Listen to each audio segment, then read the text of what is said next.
Hello! Ayan, itong prutas na to ay mangustin. Ayan, isa to sa pinaka-paborito kong prutas.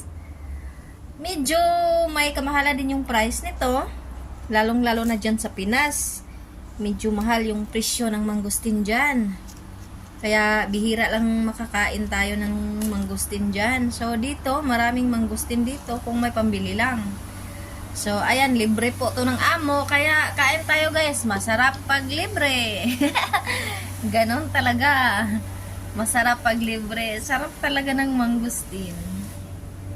Yan. Kain tayo, kain.